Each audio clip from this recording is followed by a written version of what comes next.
this is an iHeart podcast. Guaranteed human. With no fees or minimums on checking accounts, it's no wonder that Capital One Bank Guy is so passionate about banking with Capital One. If he were here, he wouldn't just tell you about no fees or minimums. He'd also tell you about how Capital One cafes are open 7 days a week to assist with your banking needs. Yep, even on weekends. It's pretty much all he talks about, in a good way. What's in your wallet? Terms apply. See CapitalOne.com/bankguy. Capital One N.A., member FDIC. Brought to you by the Spam brand. Some foods or TV shows just instantly take you back to your childhood. Spam Classic is one of those foods. It's so 90s, but also so iconic that the sight of it sizzling just makes your mouth water. Back then, we had Spam Classic, but today, there are 12 irresistible varieties to choose from. It's like picking your favorite Boy Meets World episode. Impossible. There's Korean barbecue flavored, jalapeno, and 25% less sodium, just to name a few. Spam brand. Sizzle pork and Learn more and get sizzling at spam.com. This episode is brought to you by Squarespace. Start building your website today at squarespace.com. Enter our offer code STUFF at checkout to get 10% off. Squarespace. Build it beautiful. Welcome to Stuff You Should Know from HowStuffWorks.com.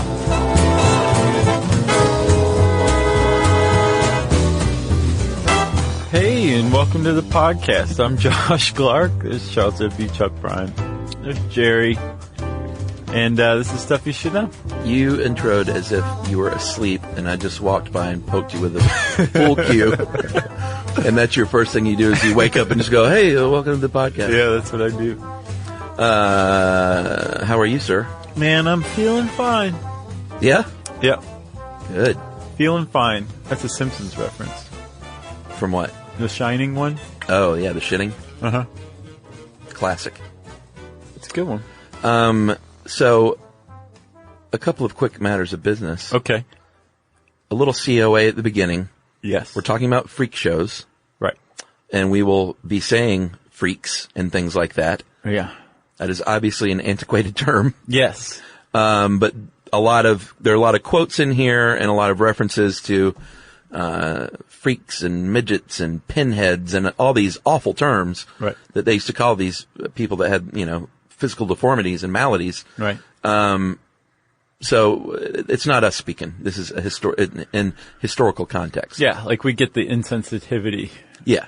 Right, and So we're it's we're not being insensitive here. Of course not. Yeah. And we want to shout out a few, we used a couple of How Stuff Works articles, as well as one from History Magazine by Laura Grande. Priceonomics, Zachary Crockett wrote one. And who I have to say, I'm a fan of that dude's work. Yeah, it was a good article. Priceonomics, he's written some really interesting articles. Agreed. And then one from humanmarvels.com, which is just a good website, by J. Tithonus Pednaud. I know that's not pronounced right. Pednaud. Yeah, that's a tough one. Pednaud? Yeah. I assume the D is silent. Yeah. Or maybe not. Maybe it's Pednaud. Pednaud. Pednaud. Huh. Freaky. And a couple of other places we visited. So, and everyone kind of says the same thing, but it's a nice, well-rounded thing, I think. Yeah. Well, we're talking about the history of freak shows, and there's only, one history.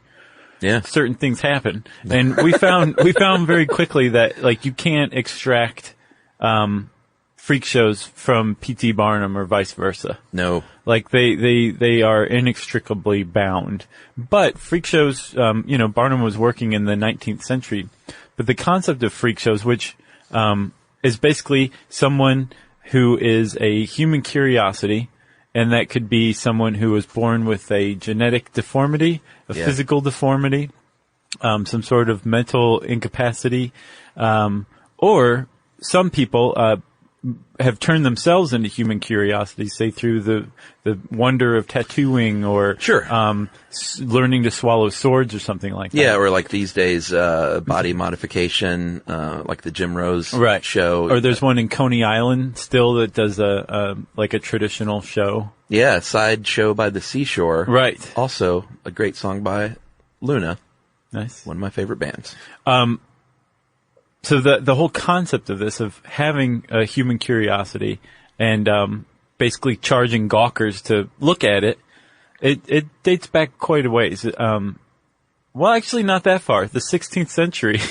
That's pretty far. I guess so, but you would think like, well, the Greeks or the Romans did this, but apparently no, everybody was fairly, from what I understand, everybody just kind of steered clear of human curiosities to that point. Yeah, I think people feared them. Right. They were locked away mainly, because they thought it was some evil curse. Or placed upon punishment someone. from God, Yeah. and this wasn't someone you wanted to consort with, else you might bring down the wrath of God upon yourself. That's right. But, like you said, in the late 1500s, people started to say, you know what? I'm curious about, someone with hair growing all over their face. I'm curious about the human curiosity. Exactly. And Chuck, I want to say, I don't think it's coincidence that about this time, science was starting to spread throughout Europe. Oh, sure. So the idea that, this was God's wrath was taking a bit of a backseat to, this is a human condition of some sort. Yes, but not so far down the road of science to where there was this intermediate period where they were gawked at. Right. And as we'll find out later, science would eventually take part in ending the sideshows. Right. It created them and it ended them. Yeah. It's kind of neat. Good way to look at it. So one of the first viewings, or one of the first people put on display, and this is also going to be, we'll get into it later, but the morality of this is very up and down, with exploiting people, Yeah. and these people that would normally be locked away actually having super lucrative careers, Sure. long lasting, made them rich. Well, plus in many also, cases. I think one of the authors, I think it was Crockett, points out that early on, if you were in a freak show, there was a good chance that you had been abandoned by your parents. Oh, yeah. Became a ward of the state and adopted by somebody who just ruthlessly exploited you. Yeah. And maybe barely took care of you. Yeah. But one thing you can definitely say to his credit, as Barnum came into it and basically normalized or created an industry out of freak shows or for freak shows, conditions definitely changed and the exploitation seems to have lessened somewhat. Yeah, I think with the big names like Norman and Barnum, I think there were all manner of minor sideshows that probably didn't treat them as well. Right. And usually Barnum and Norman bought their curiosities from those minor sideshows. Lesser True. showmen. Exactly. So we're talking about Tom Norman out of England. Yeah, they were basically counterparts. Yeah, and we'll get into them. But back to one of the earliest quote-unquote freaks was a man named Lazarus Colorado, not Colorado, who was a conjoined twin. He had a brother, Johannes, who was upside down on his chest. And technically he was a parasitic twin to Lazarus. Oh, not conjoined twins? They were conjoined, but Johannes didn't eat. Oh, okay. He didn't speak. He never opened his eyes, and apparently the only way you could get a physical reaction out of him was if you rubbed his chest. It would make him squirm. Like Quaid in Total Recall. Very much. Gotcha. So he went on tour, performed before King Charles I in the early 1640s, but it was not a big deal. It wasn't a super lucrative. Sideshows weren't really a thing at that point. Still. No, but this guy was saying, you guys are going to ostracize me? Well, I'm going to charge you to look at me then, and I'm going to support myself and my brother doing this. Yep. So he did it himself. It's not clear whether he worked with a manager or not, or a promoter, but he definitely made his own choice to go do this. Yes, exactly. And he was apparently an otherwise handsome man. Yeah. That's how everyone described him. Right. Which I think probably for the court, or Europe who came and looked at him, probably just made it even more mind-boggling, but he's such a good guy. Right. P.T. Barnum, and I think we should do a whole podcast on P.T. Barnum at some point. Okay. To really close out the circus suite. Well, then we shouldn't mention him again. In this show? No. Barnum, as a teenager, he always had a penchant for making money. He was one of those magnets. Sort of weird ways. He ran his own lottery as a teenager, in Connecticut, and he said, here's what I'll do. I can just sell these tickets. I'll give out, prizes in varying levels from, $25 on down to 25 cents. Sure. And, a lottery. Yeah. And, but it was very well thought out for a teenager. He wasn't just one prize.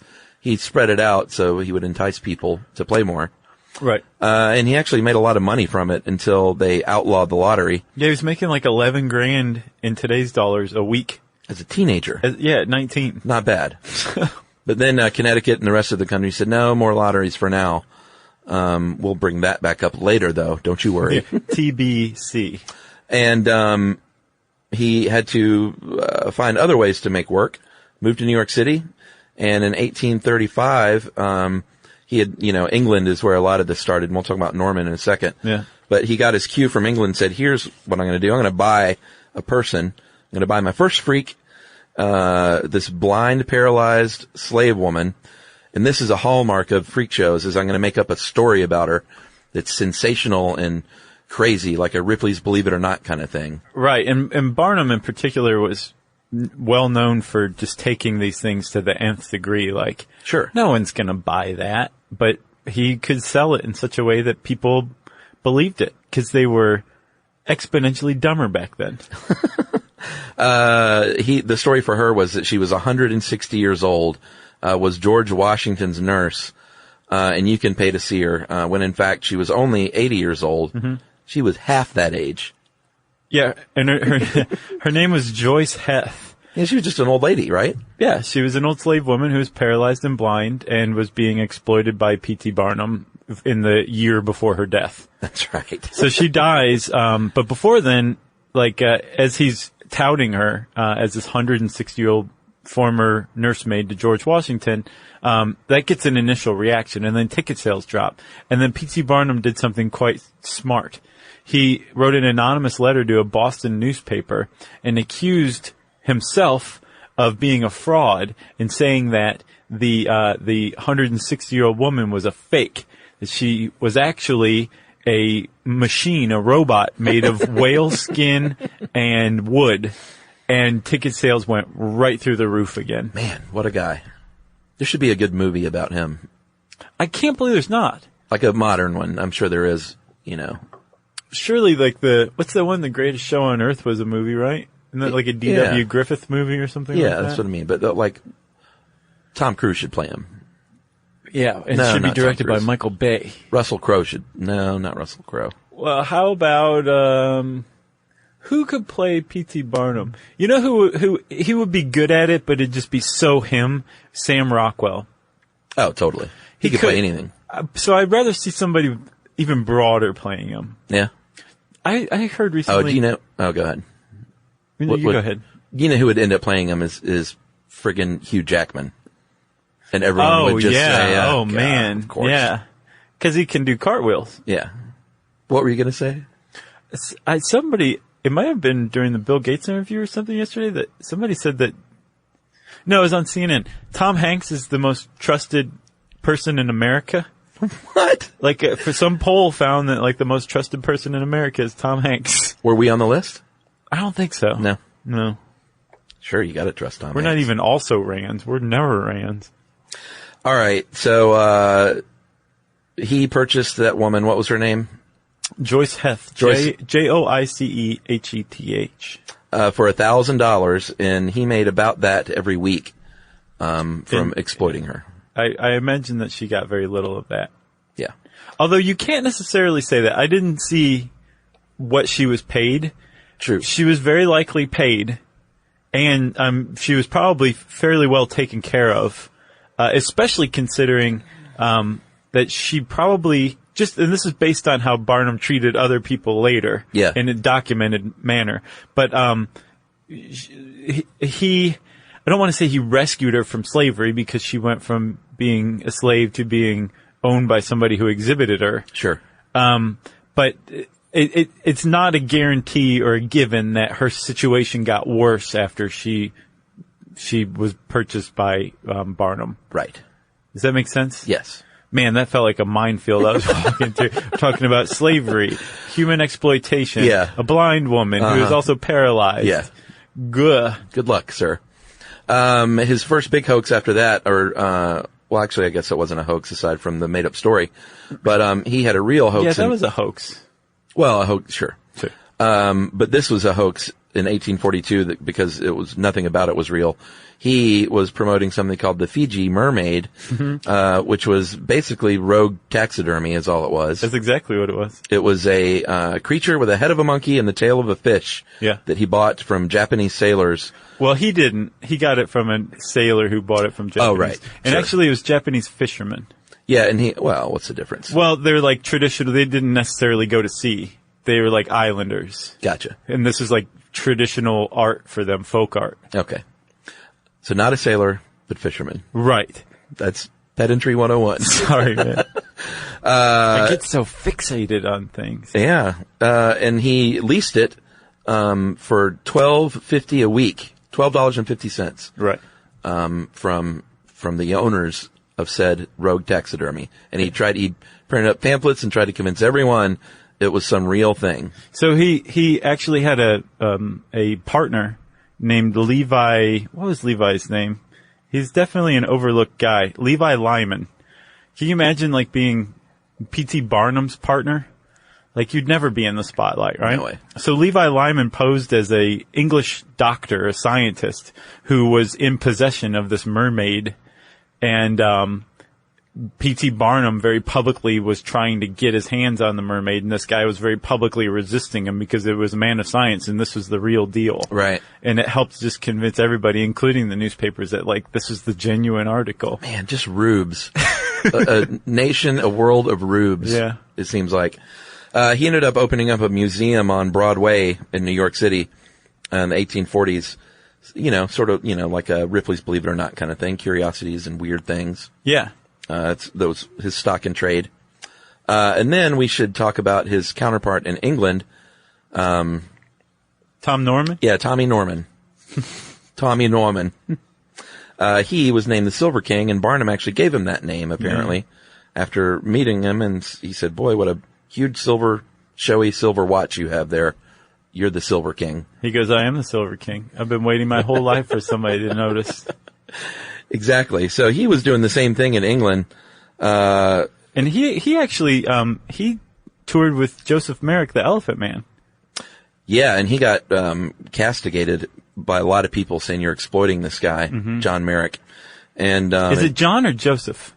What did I say, John? Yeah, and it's Joseph. like an ongoing thing. Oh, is it? Yeah, I can't remember if it's, well, let's find out. No, it's Joseph for sure. I just misspoke. Oh, sorry. He was attacked specifically in a memoir by Dr. Frederick Treves called The Elephant Man and Other Reminiscences. And he shot back and he said, you know what, I haven't mistreated Merrick, I haven't abused him. He wasn't forced to do anything. And he said, in fact, the big majority of showmen are in the habit of treating their novelties as human beings, and in a large number of cases as one of their own, not like beasts. Right. So, the morality battle was being waged even back then. Yeah. And I mean, if you think about, this time when people would go look at people who had physical deformities and pay for it. Yeah. Just look at them just standing there. You think, well, the whole world was pretty evil and amoral. Sure. At the time. Not necessarily true. There's a lot of people who railed against this stuff, like Frederick Treves. Yeah. Who was, he was portrayed by, Anthony Hopkins, right? Isn't that him? Oh, I don't know. Yeah, he was. In The Elephant Man, the movie? Oh, was he actually Merrick's doctor? Yes. Oh, okay. I didn't know that. Yeah. Man, that movie. Oh. Yeah, David Lynch. God, one of the best ever. And then there was an historian who at the time, I think in like the 1860s, he wrote, his name was Henry Mayhew, and in 1861, he was British. He wrote that these freak shows were nothing more than human degradation. And he said something that stuck out to me, Chuck. He said that the men who preside over these infamous places know too well the failings of their audience.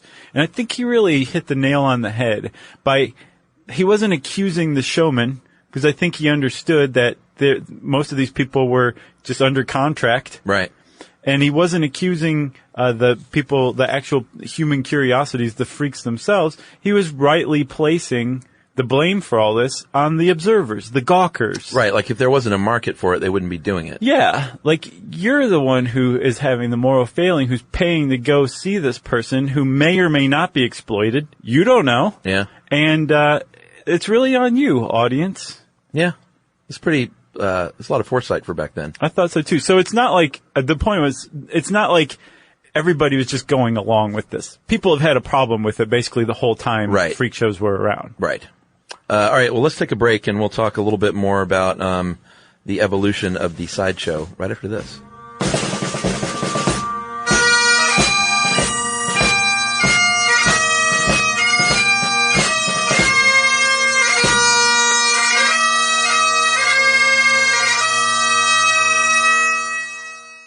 Brought to you by the Spam brand. Some foods or TV shows just instantly take you back to your childhood. Spam Classic is one of those foods. It's so 90s, but also so iconic that the sight of it sizzling just makes your mouth water. Back then, we had Spam Classic, but today, there are 12 irresistible varieties to choose from. It's like picking your favorite Boy Meets World episode. Impossible. There's Korean barbecue flavored, jalapeno, and 25% less sodium, just to name a few.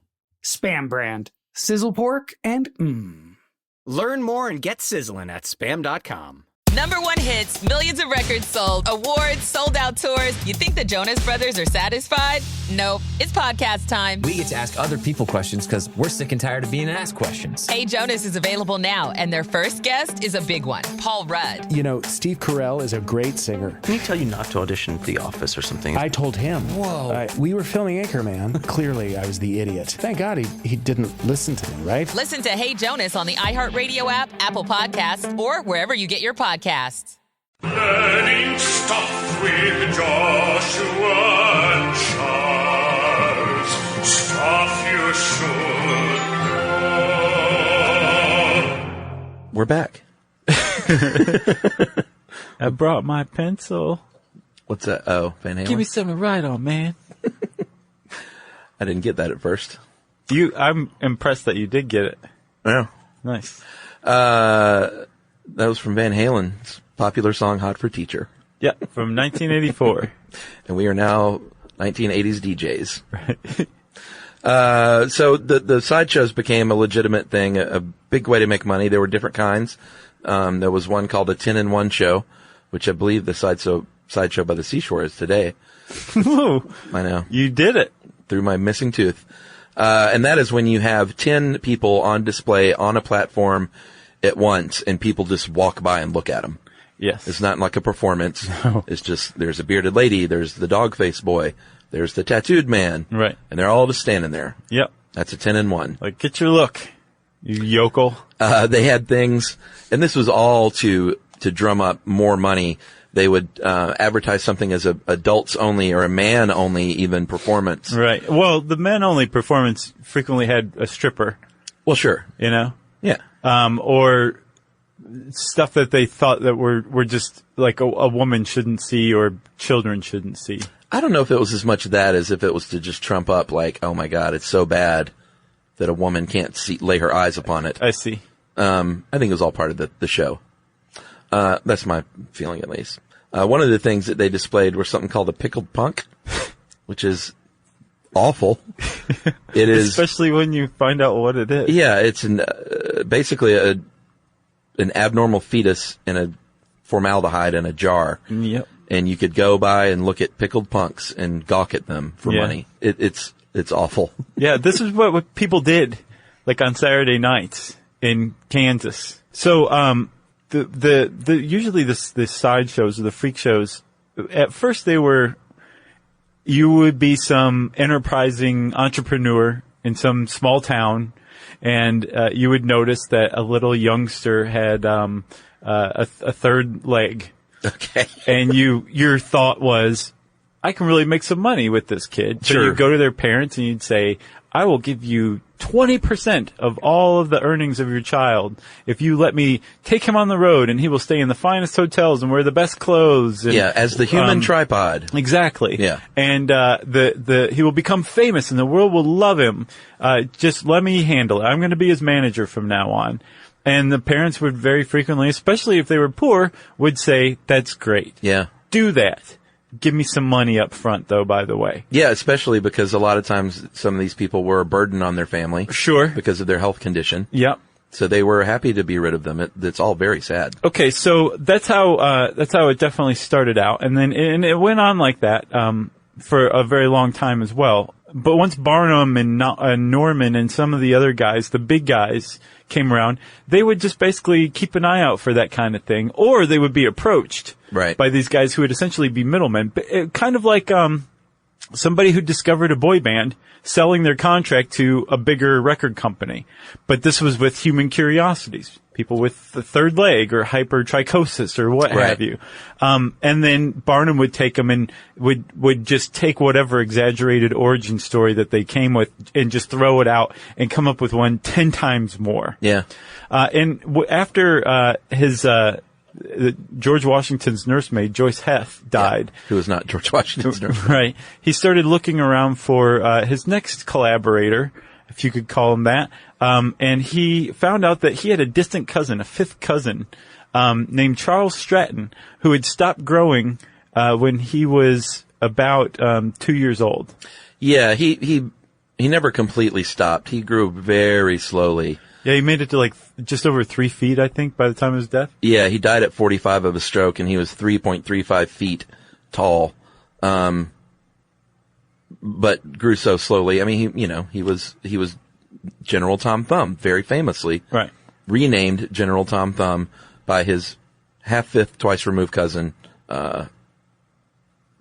Well, what does that stand for even? Paul Thomas Anderson Barnum. So he said, you know what? This is great. You are a small person and you're cute as a Dickens. So let me dress you up in little adult suits and you're my new sidekick. Yeah. He collaborated with the kid's dad and said, let's make some money. And he taught him how to sing and dance, pretend he was Napoleon. Yeah. He did impressions. Cupid. He played Cupid sometimes. Sure. And then he told everybody that this little 5-year-old kid was actually 11, which made it all the more astounding that he was that small. Which he didn't even need to do. No. And then for about the next 15 or so years, turned Tom Thumb into what was essentially the first international celebrity. Oh, was he the first international celebrity? Pretty much. Wow. Yeah. Tom Thumb was a sensation. Yeah. Queen Victoria was a huge fan. Met with him twice, at least twice. She apparently was really big into sideshows, but Tom Thumb was her favorite. And they made so much money off of their first European tour that Barnum bought his museum with the proceeds. Is there anything grosser than the Queen of England laughing at a small person imitating Napoleon for money? She may have even known Napoleon at the time. Oh, I'm sure. That probably made it all the funnier to her. Yeah. Unbelievable. So, but he was a rich dude. He was paid, in today's dollars. Who, Tom Thumb? Oh, yeah. Yeah. Over $4,000 a week. And, retired and lived the high life in New York City. And, he didn't feel like he was exploited. No, he actually got married. I saw that he had children, but I only saw that one place. I didn't see it anywhere else. But he was married, and actually, right after the marriage was, brought to the White House to hang out with, Abraham Lincoln and Mrs. Lincoln. Yeah, he had 20,000 people at his funeral. He was a very big deal. Yeah. And from what I understand, at the end of the day, he shed his persona. He was just Charles Stratton, uber wealthy, little person. Yeah. And when he was doing his show, he was Tom Thumb, who would dress up as Napoleon or whatever and take your money. Yeah. But, he and P.T. Barnum together really made a ton of cash. Tom Thumb was a little better at managing his cash than Barnum was, because Barnum fell on hard times. A lot of people don't realize this, but he made some actually really bad investments over time too. Yeah, he invested a lot of his money initially back into his business, which was smart. Right. And, but a lot of times he would be like, this is going to be a hit, and it wouldn't be a hit. He didn't have the Midas touch necessarily, and he fell on hard times more than once. And one of the times, Tom Thumb or Charles Stratton bailed him out. Oh, really? Mm-hmm. I get the feeling Barnum didn't know when to leave well enough alone. Yeah. Yeah. Like he had a big thriving business and he just kept wanting to push it further and further. Sure. Hugh Jackman, I'm telling you. So now we will talk about a couple of people, who are afflicted with something, they were, microcephalic, which means that they have a a cone-shaped head. It's smaller than normal shaped head as well. Yes. If you're a Howard Stern fan, then you know Beetlejuice. He has this condition. And they used to call them pinheads back in the day. Yes. Awful term. Right. And there were a couple of notable, I'm not even going to keep saying that, but a couple of notable people that performed, in these freak shows. One was, Zip, William Henry Johnson, renamed Zip, Z-I-P. He's from New Jersey, born to newly freed slaves. And, when Barnum found him, he says, you know what I'm going to do? I'm going to make up the story that you, were found during a guerrilla expedition, near the Gambia River. I'm going to shave your head except for a little ponytailed tuft on top. I'm going to dress you in a suit of fur, and you get up on that stage and grunt like an animal. Yeah. He was paid $1 a day at first to not talk, to grunt, and I guess to play the violin really badly.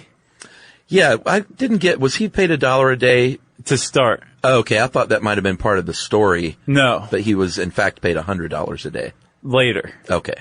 He became a very popular, freak, I guess. Yeah. The thing is William Henry Johnson, was probably not microcephalic at all.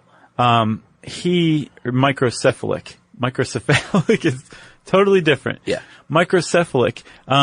He actually, they think now that he had just like a slightly abnormally shaped head that was exaggerated by the haircut that they gave him. Oh, yeah? And that he actually had no diminished mental faculties what at all. And he was just pretending the whole time, and not only fooling crowds, but he was also fooling promoters. Yeah, because that's one of the hallmarks of that condition is, I believe, that usually it's accompanied by stunted cognitive development. Yeah, usually very severe. Yeah. But not in his case. He was super smart, and when he died, said, we fooled them all. Yeah, that's to what his wife. No, his sister. Oh, his sister. On his deathbed. They were also married. Right. Not true. No. So he made a lot of money, too. He did. He apparently retired with millions. A millionaire. So he's not the only, again, Pinhead is what this specific type of freak was called. Man, I can't believe I just said that. This feels so wrong. I know. But there's a very... Maybe sideshow performer. Okay. And Chuck, another very famous sideshow performer who was also, I guess, technically under the umbrella of Pinhead, who actually was microcephalic, right, was Schlitzie. Yes. Schlitzie's one of my favorite people of all time. Yes, Schlitzie, they don't know for sure his real name, but they believe it's Simon Metz, born in 1901 in the Bronx. And by all accounts, from everyone who ever met Schlitzie, everyone loved Schlitzie, and he was a ray of sunshine and a nice, sweet, caring, kind-hearted man. Yes. Loved life. Anything that you would take for granted, Schlitzie probably enjoyed the heck out of. And he was very frequently billed as a woman. I think he was billed as an Aztec warrior at first, and then maybe even an Aztec woman. But he wore dresses all the time because he was incontinent. Yeah. And this just made the whole thing easier. Yeah. So he was billed as a woman for a very long time, and including in the movie Freaks, the Todd Browning movie from 1932. Schlitzie was in that. And Schlitzie actually has like this big scene that's like, he has a whole speaking, like a dialogue section. Oh, yeah. But to this day, no one has any clue what he says. Yeah, should we talk about Freaks now or take a break and then talk about it? Let's take a break. All right.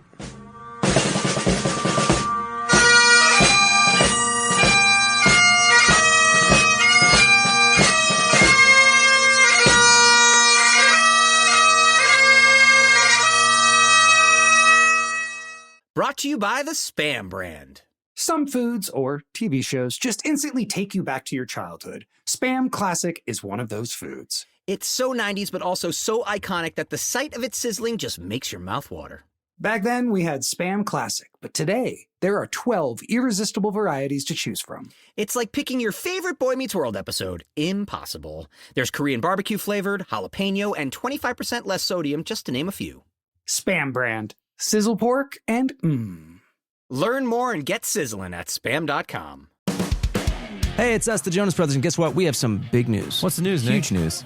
We created our own podcast called Hey Jonas. We invented a podcast? Well, we didn't invent it. We just contributed to We're the first people to do podcasts. Pretty wide range of podcasts starting a that are out there. trend. But this one's extra special. So how did we actually come up with the name Hey Jonas, guys? I honestly don't remember. I think it was on a call about what we should call it, and Well, we were thinking originally calling it one of the early names of our band before Jonas Brothers. This is how you guys remember it going down? Yes. I have a very different memory of this. We were talking about a bit for the podcast where people could call in and say, Hey Jonas. And then I wrote down on my little notepad, Hey Jonas, and offered it up as a potential title for the podcast. But thanks for remembering that, guys. Listen to Hey Jonas on the iHeartRadio app, Apple Podcasts, or wherever you get your podcasts. Just listen. We don't care where you hear it. Learning stuff with Joshua and Charles. Stuff you should know. All right, so the movie Freaks. I've seen it. Have you? I saw it for the first time this morning. No way. Yeah. Wow. Yeah, I saw it in college when Man, most people see it. So good. Yeah, it's a 1932 pre-code film. There was a time between 1929 when they started making movies till 1934 when the motion picture production code kicked in. The Hays Code. Yeah, improperly called the Hays Code. For 5 years there, you could do whatever you wanted, I guess. Yeah. And that's when this director named Todd Browning made a movie called Freaks about sideshow performers. And this guy was, he actually ran away, the director actually ran away and joined the carnival when he was 16 and worked as a carnival barker and even, participated in stunts, and he's a circus guy. Right, and he had a lot of, sideshow performers as friends, and you can tell in the movie that's whose side he's on. Yeah. They're the heroes of the story. Yeah, they're the protagonists. Yeah. The antagonists are normals or whatever. Right. It's a really morally fraught movie these days. But Sure. if you just step back and think of it as like this guy having an affinity for sideshow performers and giving them a shot at stardom, being on the big screen for what they are, for who they are, for what they can do, then it's a really kind of a heart-growing tale. Okay. Heart-growing? Yeah, in a very weird way. Interesting. It's wrenching to watch. When's the last time you saw it? College? Yeah.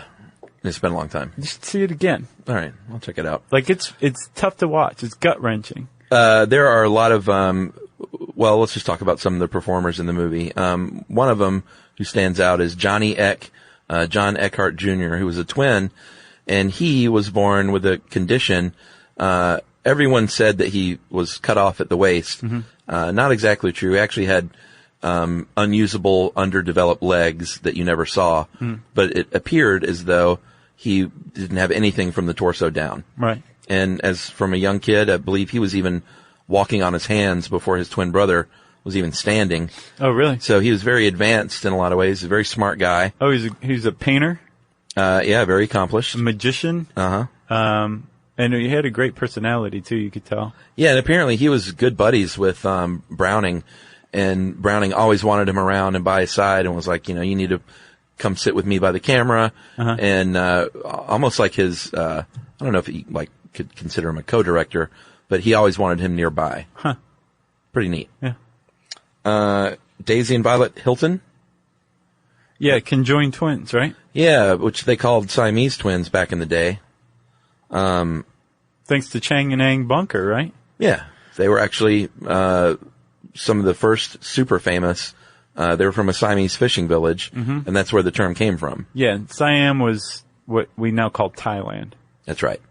And Chang and Ing were born in 1811, and they actually performed on their own for many years. Yeah. Made a ton of money. Right. Got married, had kids. Moved to North Carolina. Yeah, of all places. And, actually, interestingly, Daisy and Violet ended up in North Carolina too. Huh. Oh yeah, but under much, much worse conditions. Yeah, but to finish with Chang and Ing, they eventually lost their money. They were millionaires, lost their dough, and then worked for Barnum later on in life. But I get the impression that they did it kind of like at their leisure almost, and ended up reamassing another fortune. Oh, interesting. From working with Barnum. Yeah, and they fathered 21 children between them. Married a pair of sisters. Man, who were not conjoined. Yeah. They each had a house, and they would spend 3 days at one house, 3 days at the next house. And yeah, they had 21 kids. Pretty amazing. Yeah. So Daisy and Violet Hilton, they were known as Siamese twins back then. Of course, we don't use that term anymore. But I mean, I remember that term when I was a kid. Sure. So it's definitely like held on for way too long. Mm-hmm. Remember Ronnie and Donnie Gallion? The conjoined twins? Yeah. Are they still with us? Let's find out. Well, you're checking that. I'll continue. I believe that Browning spotted Daisy and Violet and said, "You guys are great. You're pretty. You can sing. You'll be a big part of my movie." And they had been performers all along. By 18, they were on tour with Bob Hope as part of his dance troupe and made quite a bit of money. But sadly, their story ends in North Carolina because they made an appearance in 1961 at a midnight showing of Freaks at a drive-in, and their manager ditched them. And this part I don't get. They had no way to leave North Carolina, so they just stayed there? Yeah, they had to get a job. That just seems odd to me. If you don't have any money and no one to call to ask for money, you go get a job at a grocery store and hope that you can live. And eventually die there? Yeah. It seems like they would have gotten enough money to leave and go back to wherever they lived. Well, they died in Charlotte, North Carolina of the Hong Kong flu. What is that? It was a flu epidemic. Jeez. That originated in Hong Kong. It was a different world back then. Siamese twins died of Hong Kong flu. I know. None of that seems politically correct to say. No, it doesn't. Who else was in Freaks? Let's see. There were a pair of little people named Harry and Daisy Earls, and they played Hans and Frida, right? Yeah. And Hans is like the ringmaster of the sideshow, and Frida, in real life, Daisy was known as the Midget Mae West. And in the movie, they're engaged, but actually in real life, they were a brother and sister. Yeah, and they were in The Wizard of Oz even as Munchkins, and were in a bunch of movies with Laurel and Hardy as well. So lifelong performers. Yep. So this whole movie, and again, we didn't finish with Schlitzie. Schlitzie was in it too and had this whole big speaking part, and was just adorable in the movie. Yeah. You could, like, Schlitzie's personality just shines right through the movie. Yeah, very likable. Yeah. And Schlitzie was actually adopted. No one had any idea who Schlitzie's biological family was. Right. They were not around. So the people he performed with and worked for actually took care of him. And when his adopted father died, his father's daughter, biological daughter, said, "Hey, Schlitzie, I'm going to commit you to an asylum in Los Angeles." Yeah. And that's where Schlitzie was until one day, just by total chance, Chuck, another circus performer, I think a sword swallower, right? Yeah, named Bill Unks. He said, "You're Schlitzie." Yeah, what are you doing here? You look so sad. And Schlitzie was like, "I remember you. Let's go." So Bill Unk intervened and got Schlitzie out of the institution, and he got to live out his days hanging out in the park, being recognized by passersby. Yeah, he lived near MacArthur Park in downtown L.A. And lived all the way up until 1971. Yeah. At age 71. Yeah. So, you know. You got to see Schlitzie. You should see Freaks, but even if you don't see Freaks, look up Schlitzie's part. Agreed. It'll probably make you want to see Freaks. So, Chuck, the Freak Show is, well, some people say that it's still around and that it's just on TV in the form of reality shows. Yeah. Like, basically that same sentiment and everything still is found all over television. Yeah, exploiting people, exploiting obesity and exploiting dwarfism and... Sure. Yeah, it's on television now. But the actual sideshow itself, it went away in a lot of ways, at least as far as like a traveling sideshow went. And it went away with the rise of the rights for the disabled, that movement that came along starting in about the like late 19th century, early 20th century, and then really gaining steam by about the time Freaks came around, the movie. Yeah, there were a few things that kind of killed it, but one was definitely, like you said, science invented it and killed it. And here's something that is sort of reprehensible that I found out, is that a lot of these sideshows would try and keep doctors away from the people. Yeah. Because they thought, I don't want a doctor coming in here and saying that the dog face boy actually has hypertrichosis. Yeah, and it's a condition where you have hair all over your face. Yeah. Because I told everybody he was a caveman. Yeah, exactly. Did you know actually there was a woman named Julia Pastrana, and she had hypertrichosis too, and she ended up marrying her manager. They were married, they had a baby together, and she died during childbirth, and the baby was born stillborn, and her husband manager, who ostensibly loved her, said, show must go on. Yeah. So he mummified his wife and their stillborn baby and then took them around to display them. Wow. In the sideshow as ever. Unbelievable. So, again, doctors would come along and start explaining these things, and that helped kill the sideshow. Mm-hmm. The rise of television and, at-home entertainment meant people weren't going out to places like sideshows anymore. Yeah. They could stay in their house and watch television. And apparently you could still find sideshows like that American Horror Story, was it Freak Show? I think so. Last season or whatever? Yeah, I don't watch that, but yeah. It was set in, I think, the 50s. And I think at that time you could still see, traveling sideshows here or there, but they were pretty broken down. Oh yeah, by that point they were pretty much gone. But by the 60s, there was a girl named Carol Browning, and all I could find was that she had deformed arms and legs. I don't know what that means, but that was the description that was given of her. But she went to a sideshow when she visited the carnival in North Carolina. I think she lived in Raleigh. And Carol... What is it with North Carolina? That's where things begin and end Wow. with sideshows. Well, Carol Grant, I think was her name. Carol wrote a letter to the Agricultural Commission. And the Agricultural Commission is in charge of sideshows at the time, at least in North Carolina, and said, yeah, this is wrong. Like, this is beyond wrong. I'm offended by this, and this should not be allowed to happen. And she actually sparked a national conversation about whether sideshows should be allowed to be around, even if performers wanted to be a part of them. And that was the final death knell, that conversation.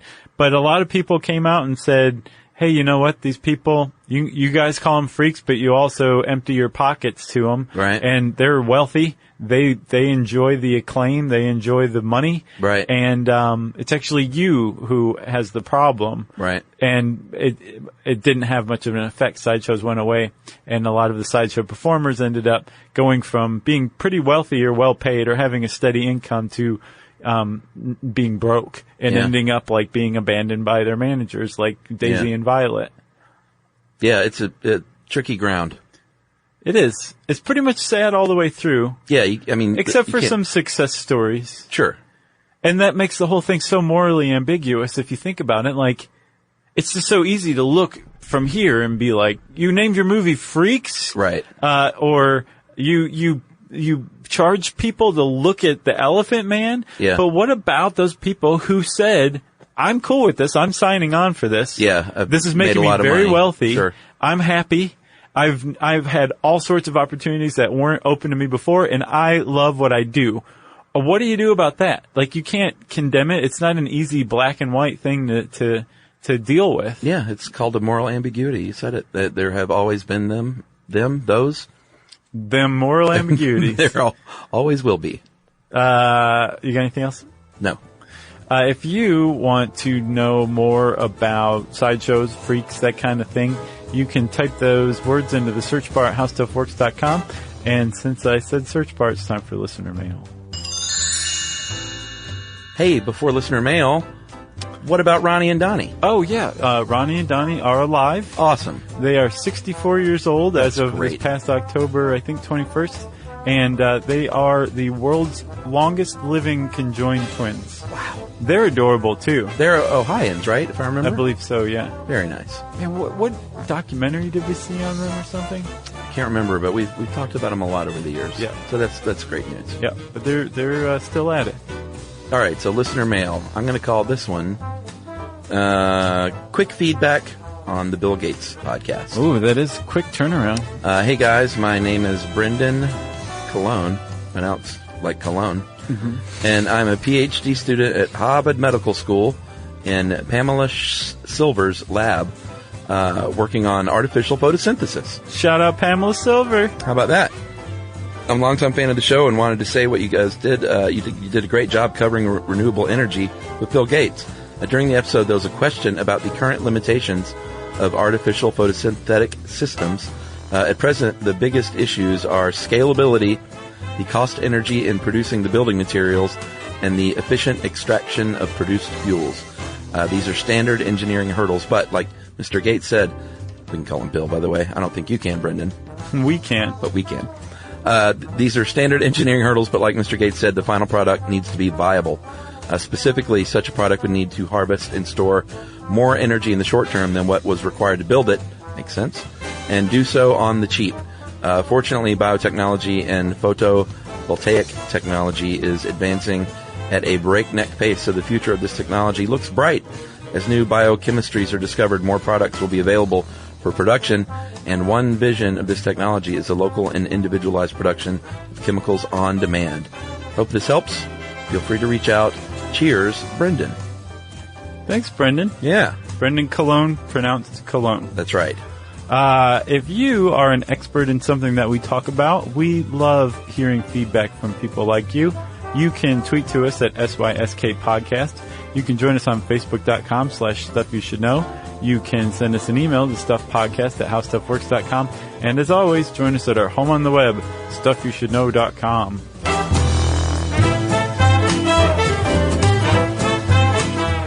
For more on this and thousands of other topics, visit HowStuffWorks.com.